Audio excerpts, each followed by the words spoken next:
അപ്പൊ നമ്മുടെ പെരിങ്ങോട്ടുകര ദേവസ്ഥാനം ക്ഷേത്രത്തിലെ പൂജാരിയുടെ മരുമകന്റെ അശ്ലീല ചാറ്റ് പൊക്കിയതിന് പിന്നാലെ അറസ്റ്റ് ചെയ്ത സംഭവം ഇപ്പൊ അതിൽ വൺ ട്വിസ്റ്റ് സംഭവിച്ചിരിക്കുകയാണ് സുഹൃത്തുക്കളെ. സംഭവം എന്താണ് ഏതാണെന്ന് അറിയാത്തവരായി വളരെ ചുരുക്കം പേരുണ്ടാകത്തുള്ളൂ. ഇനി അറിയാത്തവർക്ക് വേണ്ടി സംഭവം എന്താണെന്നുള്ളത് ഞാൻ ചുരുക്കി വിവരിച്ചു തരാം, എന്നിട്ട് നമുക്ക് ട്വിസ്റ്റിലേക്ക് വരാം. ഈ പെരിങ്ങോട്ട് ക്ഷേത്രം എന്ന് പറയുന്നത് ഞാൻ പ്രത്യേകിച്ച് ആർക്കും പരിചയപ്പെടുത്തി തരേണ്ട ആവശ്യമില്ലല്ലോ. ഒരുപാട് സെലിബ്രിറ്റീസ് വന്നു പോകുന്ന ഒരു ക്ഷേത്രമാണിത്. കേരളത്തിൽ അത്യാവശ്യം ഫേമസ് ആണ് അല്ലെ. എന്തായാലും ഈ ക്ഷേത്രത്തിലെ പൂജാരിയുടെ മരുമകനെതിരെയാണ് 4 ദിവസം മുമ്പ് ഒരു കർണാടക സ്വദേശിന് കേസ് കൊടുക്കുന്നത്. എന്താണ് കേസ്? കുടുംബ പ്രശ്നവുമായി ക്ഷേത്രത്തിലേക്ക് വന്ന തന്നിൽ നിന്നും പൂജയുടെ പേരും പറഞ്ഞ് പൂജാരിയുടെ മരുമകൻ 25,000 രൂപ കൈപ്പറ്റിയിരുന്നു. അതിന് പിന്നാലെ വാട്സപ്പിലൂടെ നഗ്ന സന്ദേശങ്ങൾ അയച്ചു തരാൻ ആവശ്യപ്പെട്ടു എന്നും അയച്ചു തന്നിട്ടില്ല എങ്കിൽ മക്കൾക്കെതിരെ പൂജ ചെയ്ത് അവരുടെ ജീവിതം നശിപ്പിക്കുമെന്ന് ഭീഷണിപ്പെടുത്തുകയും ചെയ്തു എന്നുള്ളതാണ്. ഒരു വിശ്വാസിയെ സംബന്ധിച്ചിടത്തോളം മക്കളെ പൂജ ചെയ്ത് നശിപ്പിക്കുന്നൊക്കെ പറഞ്ഞു കഴിഞ്ഞാണെങ്കിൽ പേടിക്കാൻ ധാരാളമാണല്ലോ. അതുകൊണ്ടൊന്നും അവസാനിച്ചില്ല. അതിനുശേഷം തന്നെ ഒരു റൂമിൽ വിളിച്ചു വരുത്തി പീഡിപ്പിച്ചു എന്നൊക്കെയാണ് ഈ യുവതി പരാതി കൊടുത്തിട്ടുള്ളത്. ഇതിന് പിന്നാലെ ഒരു വാട്സ്ആപ്പ് സ്ക്രീൻഷോട്ടും ഒരു വോയിസ് റെക്കോർഡും ഒക്കെ ഈ യുവതി പുറത്തുവിട്ടിട്ടുണ്ടായിരുന്നു. എന്തായാലും ഈ ക്ഷേത്രത്തിലെ പൂജാരിയുടെ പേര് ഉണ്ണി ദാമോദരൻ എന്നാണ് കേട്ടോ. ഈ പൂജാരിയുടെ മരുമകനാണ് അറസ്റ്റിലായിട്ടുള്ളത്. ടി.എ. അരുൺ എന്നുള്ളതാണ് പുള്ളിക്കാരന്റെ പേര്. ഇയാൾക്കെതിരാണ് കേട്ടോ ഇപ്പൊ കേസ് കൊടുത്തിട്ടുള്ളത്. എന്തായാലും ഈ യുവതി പുറത്ത് വിട്ട് വോയിസ് റെക്കോർഡിന്റെ ചില ഭാഗങ്ങൾ നമുക്കൊന്ന് കേട്ടു നോക്കാം. ಫ್ರೈಡೇ ಈವ್ನಿಂಗ್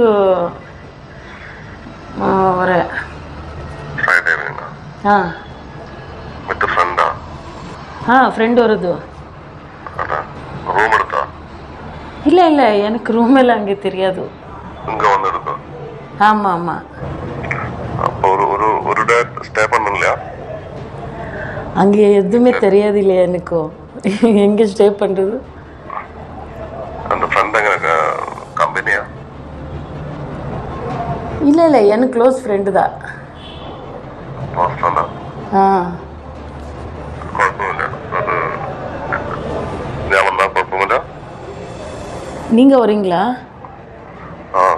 ഓക്കെ, അപ്പൊ അങ്ങനെയൊക്കെയാണ് കാര്യങ്ങൾ. തുടർന്നും ഒരുപാട് കാര്യങ്ങൾ പറയുന്നുണ്ട് കേട്ടോ. ഫ്രണ്ടിനെ എങ്ങനെയെങ്കിലും ഒഴിവാക്കി തരോ, ഞാൻ അങ്ങോട്ട് വരാം എന്നൊക്കെയുള്ള രീതിയിൽ സംസാരിച്ച് പോകുന്നുണ്ട്. കുറെ ആളുകൾ കേട്ട് വോയിസ് റെക്കോർഡ് ആയതുകൊണ്ട് തന്നെ ഞാൻ ഒരുപാട് നീട്ടി വലിച്ച് ബോറടിപ്പിക്കുന്നില്ല. എന്തായാലും ഈ വോയിസ് റെക്കോർഡ് പുറത്തു വിട്ടതിന് പിന്നാലെ ഒരു വാട്സപ്പ് ചാറ്റും ഈ യുവതി പുറത്തു വിട്ടിട്ടുണ്ടായിരുന്നു. അതിന് പിന്നാലെയാണ് ബാംഗ്ലൂർ പോലീസ് കേരളത്തിൽ വന്നിട്ട് അരുൺ കുമാറിനെ അറസ്റ്റ് ചെയ്ത് കൊണ്ടുപോകുന്നത്. എന്തായാലും അതിന് പിന്നാലെയാണ് വമ്പൻ ട്വിസ്റ്റ് സംഭവിക്കുന്നത്. സംഭവം ഇതുമായി ബന്ധപ്പെട്ട് യുവതി പുറത്തുവിട്ട സ്ക്രീൻഷോട്ട് നമുക്കൊന്ന് പരിശോധിച്ച് നോക്കാം. ആ സ്ക്രീൻഷോട്ട് ഞാൻ സൈഡിൽ കൊടുക്കാം. ഈ സ്ക്രീൻഷോട്ട് നിങ്ങൾ ശ്രദ്ധിച്ച് കാണും. ആദ്യമായിട്ടാണ് അരുൺ ഈ യുവതിക്ക് മെസ്സേജ് അയക്കുന്നത് മാർച്ച് 11-നാണ് അല്ലേ. ഈ യുവതി അരുണിന് റിപ്ലൈ കൊടുക്കുന്ന എപ്പോഴാണ്? മാർച്ച് 12-നാണ്. അതുവരെ വലിയ പ്രശ്നമൊന്നുമില്ല അല്ലേ. പക്ഷെ പിന്നുള്ള ചാറ്റ് നിങ്ങൾ നോക്കി, യുവതിയുടെ ഹായ്ക്കുള്ള തിരിച്ച് മറുപടി പിന്നെ അരുൺ കൊടുക്കുന്നത് മാർച്ച് 11-നാണ്. അതായത് മാർച്ച് 12 മെസ്സേജിന് റിപ്ലൈ കൊടുക്കുന്നത് മാർച്ച് 11-ന്. അതെങ്ങനെയാണ് സംഭവിക്കുക?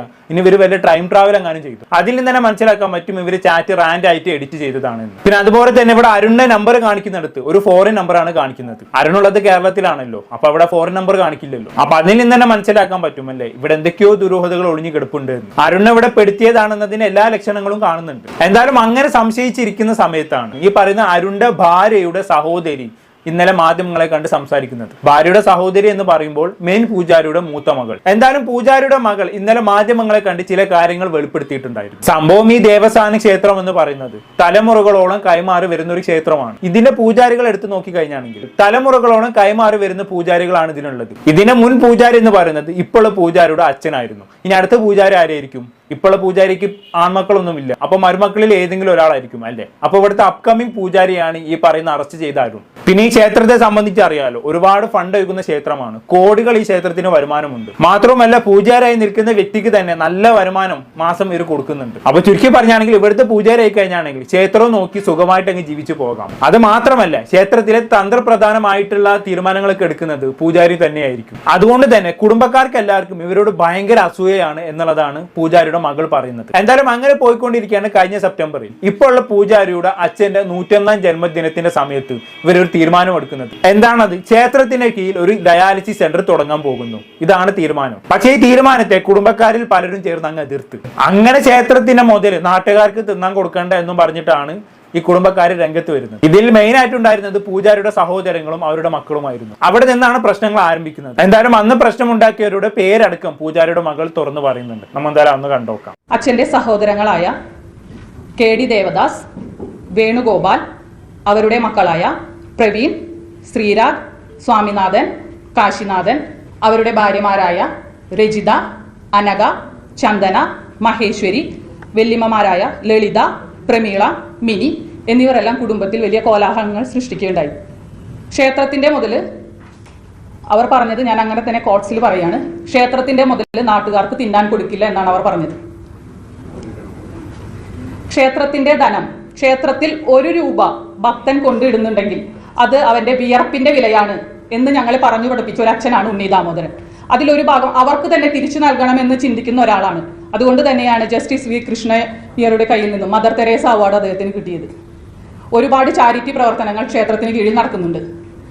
400ഓളം കുട്ടികളെ പഠിപ്പിക്കുന്ന, സൗജന്യമായി ക്ഷേത്രകലകൾ അഭ്യസിക്കുന്ന ദേവസ്ഥാനം കലാപീഠമുണ്ട്. പ്രളയകാലത്ത് 15ഓളം വീടുകൾ നിർമ്മിച്ച് നൽകിയിട്ടുണ്ട്. അങ്ങനെ ഒരുപാട് ചാരിറ്റി പ്രവർത്തനങ്ങൾ നടത്തുന്നതാണ് പെരിങ്ങോട്ടുകര ദേവസ്ഥാനം ഉണ്ണി ദാമോദരൻ. അച്ചാച്ചൻ ഇത് അച്ഛനെ ഏൽപ്പിക്കുമ്പോൾ ഒന്നേ പറഞ്ഞിട്ടുള്ളൂ, ഇതൊരു മഹാക്ഷേത്രമായി ഉയരുമ്പോൾ നമുക്ക് മാത്രമല്ല നമ്മുടെ നാടിനും ജനങ്ങൾക്കും കൂടി അതൊരു ഉപകാരപ്പെടണം. ക്ഷേത്രത്തിന്റെ ധനം കൊണ്ട് മൂർത്തിക്കല്ല, അതിന്റെ ഉപകാരം ജനങ്ങളിലേക്കാണ് എത്തേണ്ടത്. അങ്ങനെ ചിന്തിക്കുന്ന ഒരു കാഴ്ചപ്പാടോട് കൂടിയാണ് ഞങ്ങൾ ജീവിച്ചിരുന്നത്. ഓക്കെ, അപ്പൊ ചുരുക്കി പറഞ്ഞാണെങ്കിൽ ക്ഷേത്രവുമായി ബന്ധപ്പെട്ടുള്ള തീരുമാനങ്ങൾ ഈ ഉണ്ണി ദാമോദരനും മക്കളും ഒരുമിച്ചെടുക്കുന്നതും അതുമായി ബന്ധപ്പെട്ട് ഇവർ ഒരുപാട് ട്രസ്റ്റുകൾ തുടങ്ങുന്നതും ഒന്നും കുടുംബക്കാർക്ക് തീരെ അങ്ങ് പിടിക്കുന്നില്ല എന്നർത്ഥം. എന്തായാലും ഇതിനെല്ലാം പിന്നാലെ ഈ പൂജാരിയുടെ സഹോദരങ്ങളും മക്കളും ഈ പൂജാരിയുടെ മക്കൾക്കെതിരെ കേസ് കൊടുക്കുകയാണ്. ക്ഷേത്രധനം അനാവശ്യമായി ചെലവഴിക്കുന്നു എന്നും പറഞ്ഞുകൊണ്ട്. അങ്ങനെ കുറച്ചു കാലത്തേക്ക് ഈ പൂജാരിയുടെ മക്കൾക്കും മരുമക്കൾക്കും ഒക്കെ വിലക്കൊക്കെ ഏർപ്പെടുത്തിയിട്ടുണ്ടായിരുന്നു ക്ഷേത്രത്തിലേക്ക്. പിന്നീട് അതെല്ലാം ശരിയായി കേട്ടോ. പക്ഷെ അതുകൊണ്ടൊന്നും കാര്യങ്ങൾ അവസാനിച്ചില്ല. പിന്നെയും ഈ കുടുംബക്കാർ പണിയുമായി വരാൻ തുടങ്ങി. അതുമായി ബന്ധപ്പെട്ട് പൂജാരിയുടെ മകൾ പറയുന്നൊന്ന് കേട്ടോക്കാം. ഞങ്ങളെ എത്രത്തോളം മെന്റലി ടോർച്ചർ ചെയ്യാൻ പറ്റുമോ അത്രത്തോളം മെന്റലി ടോർച്ചർ ചെയ്തിട്ടുണ്ട് അവർ. അമ്പലത്തില് ദിവസം അന്നദാനമുണ്ട്. ആ അന്നദാനത്തിന് വെച്ചിരുന്ന അരി മോഷ്ടിച്ച് കടയിൽ കൊണ്ട് വിൽക്കുക. കടക്കാരെ ഞാൻ വേണമെങ്കിൽ തരാം, അന്വേഷിക്കാൻ. ഭണ്ണാരം ചുറ്റിക കൊണ്ട് അടിച്ച് പൊളിച്ച് മോഷ്ടിച്ചു കൊണ്ടുപോവുക. അച്ഛനെ കൊട്ടേഷൻ സംഘത്തിന് വധശ്രമത്തിന് ഏൽപ്പിക്കുക. ഞങ്ങളുടെ മക്കളെ ഉപദ്രവിക്കുക. ചെറിയ മക്കളാണുള്ളത്, എനിക്കും അനിയത്തിക്കും. അവരെ ഉപദ്രവിക്കുക തുടങ്ങി കേസുകൾ അവർ ചെയ്യാൻ തുടങ്ങി. ഇതിനെല്ലാം വ്യക്തമായ തെളിവുകളുണ്ട്. ഞാൻ പറയുന്നതൊന്നും പറയുന്നതിൻ്റെ അടിസ്ഥാനത്തിൽ ആരും വിശ്വസിക്കേണ്ട ആവശ്യമില്ല. എല്ലാത്തിനുമുള്ള വ്യക്തമായ തെളിവുകൾ പെൻഡ്രൈവിലടക്കം ഞാൻ കൊണ്ടുവന്നിട്ടുണ്ട്. ഇവിടെ ടേബിളിലുണ്ട്, ആവശ്യമുള്ളവർക്ക് എടുക്കാം.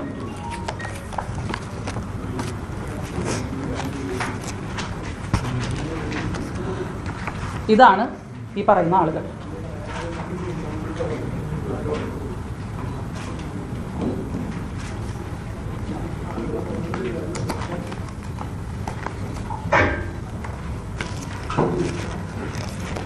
രജിത, അനഘ പ്രവീൺ,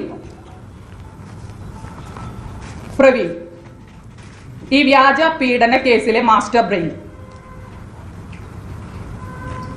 ഓക്കെ, അപ്പൊ അങ്ങനെയൊക്കെയാണ് കാര്യങ്ങളുടെ കിടപ്പ് വശം എന്ന് പറയുന്നത്. അപ്പൊ ചുരുക്കി പറഞ്ഞാണെങ്കിൽ ക്ഷേത്രവുമായി ബന്ധപ്പെട്ടുള്ള കുടുംബ പ്രശ്നത്തെ തുടർന്ന് ഈ പൂജാരിയുടെ മരുമകനെ കുടുംബക്കാർ തന്നെ മനഃപൂർവ്വം കുടുക്കിയതാണെന്ന് അർത്ഥം. വിച്ച് മീൻ ഒരു ഹണി ട്രാപ്പ്. ഈ കേസ് കൊടുത്ത പെണ്ണ് ഈ ഫോട്ടോ കാണിച്ചവരിൽ പെട്ട ഒരാളുടെ പെൺസുഹൃത്താണെന്നുള്ളതാണ് ഈ പൂജാരിയുടെ മകൾ പറയുന്നത്. അപ്പൊ ചുരുക്കി പറഞ്ഞാണെങ്കിൽ ഇവര് നല്ലൊരു അസല ഹണി ട്രാപ്പ് ഒരുക്കി, തേൻകണി ഒരുക്കി. അതിൽ സിമ്പിളായിട്ട് ഈ അരുൺ ചെന്ന് വീണ് കൊടുത്തു. അതാണ് ഇപ്പൊ ഇവിടെ സംഭവിച്ചത്. എന്തായാലും കൊള്ളാം. എനിക്കിത് കേട്ട് സഹതാപത്തിനപ്പുറം ചിരിയാണ് വരുന്നത്. കാരണം എല്ലാവരും ഈ പള്ളിയിലും അമ്പലത്തിലും പോകുന്നത് എന്തിനാണ്? കുടുംബ പ്രശ്നങ്ങൾക്കും മറ്റുമുള്ള പരിഹാരം തേടാൻ വേണ്ടിയിട്ടാണ്, അല്ലെ? പക്ഷെ അവിടെ ചെന്ന് നോക്കുമ്പോൾ എന്താണ് അവസ്ഥ? അതിനേക്കാളും വലിയ കുടുംബവായ്ക്കാണ് ക്ഷേത്രത്തിൽ നടക്കുന്നത്. സ്ഥാനത്തിനും പണത്തിനും വേണ്ടിയുള്ള വമ്പനട്ടി, അതിനു വേണ്ടിയുള്ള പാരവെപ്പും വ്യാജ കേസ് കൊടുക്കലും. അല്ലെങ്കിലും പണവും അധികാരവും എവിടെയുണ്ടോ അവിടെ മനുഷ്യന്മാർ തമ്മിൽ കലഹിക്കുമെന്നാണല്ലോ ചൊല്ലി.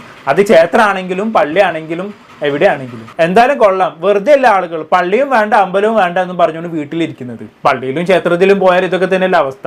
കൂടുതലൊന്നും ഞാൻ പറയുന്നില്ല. എന്താണെന്ന് കേട്ടിട്ട് നിങ്ങൾക്ക് തോന്നുന്നത് താഴെ കമന്റ് ബോക്സിൽ രേഖപ്പെടുത്തുമല്ലോ. അടുത്തൊരു ടോപ്പിക്കുമായി വീണ്ടും കാണാം.